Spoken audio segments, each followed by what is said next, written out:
me just take a step back and say that really processing and emotional self-care is a lot like solving puzzles.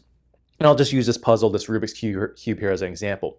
Now, for most of us, in any given day, we live life going through our day, work, family, things like that. And there are times in which there are just things that we don't quite have resolved within ourselves that we need to figure out. And a lot of times those are going to be some thoughts that don't quite feel resolved, especially some emotions that don't feel resolved. Sometimes our thoughts and emotions are conflicting with one another.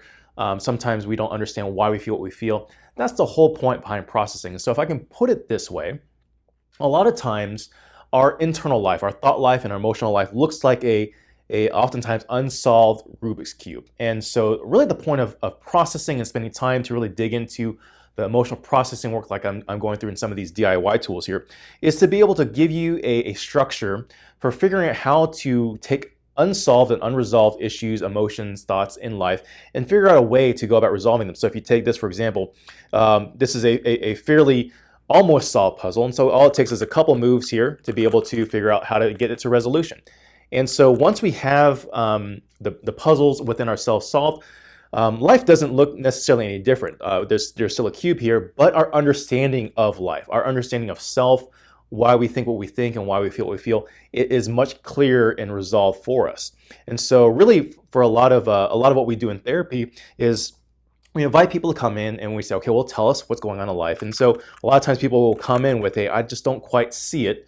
And I don't understand why I feel what I feel or why this is a problem, why this conflict is happening. And so a lot of times what therapy will do, a good therapist will be able to say, okay, I can see this and I know, having had some experience, what's going on. And so we can kind of figure out how do we get to some resolution to where you can understand and solve it and bring closure to yourself and so you can feel a little bit more resolved. That's the point of processing. Now, the issue here is that what we're trying to do through these set of videos is to equip you and help you understand that process for yourself so you can do a little bit more of that on your own and feel a little bit more confident in the process. Now, obviously, it always helps to have a third party or someone else be able to come in and kind of give you that perspective, but definitely these are things that you can do for yourself on a regular basis. So on any given day, you might find that you're a little bit unresolved. There's some things that don't quite fit. And so a lot of the tools that I'm going through here are just basic structure, basic hacks, if you will, to figure out, okay, this is a normal step process. You can use some of these tools to kind of get to some resolution on your own. That's the idea behind it. Now, having said that, particularly in situations where things are kind of upended. So a lot of times when it comes to people who are going through severe trauma, grief, loss, significant life-changing events, they come in with something more like this. And so it's a much more complex problem. And usually the DIY hacks aren't going to be enough to really cut it.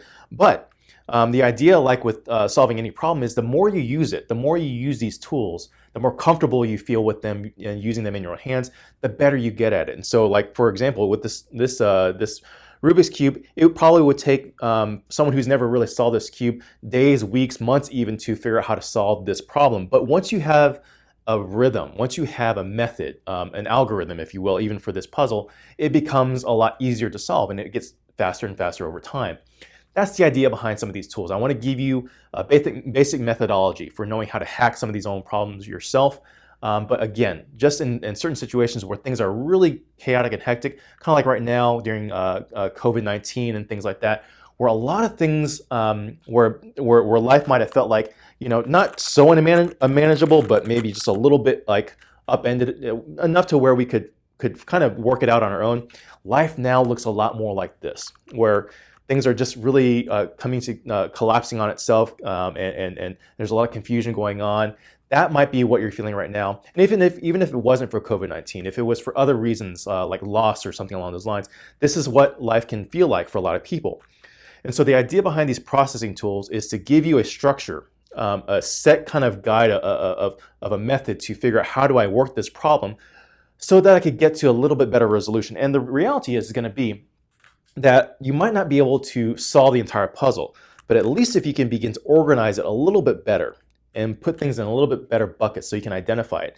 Again, life might not ever change. Things might never look any different. You might be going through the exact same situation. But if you can understand it, if you can see it and know why things are happening, kind of what buckets they go into, it makes living life and being okay with life a lot better, a lot easier. It reduces the level of anxiety and tension within self because you simply know, okay, this is my situation. I understand what's going on. I have a better sense of control over it because I know what's happening. So that's the idea behind some of the processing tools and why we do what we do as therapists to help our clients figure out how do we help bring some resolution and understanding to what's going on within. So anyways, that's a quick just overview of what processing is about and why it's important. And so hopefully that gives you a framework and a sense of a better direction of why these tools are important, how you can use them for your own benefit and for the benefit of others that you're in a relationship with. Thanks for listening.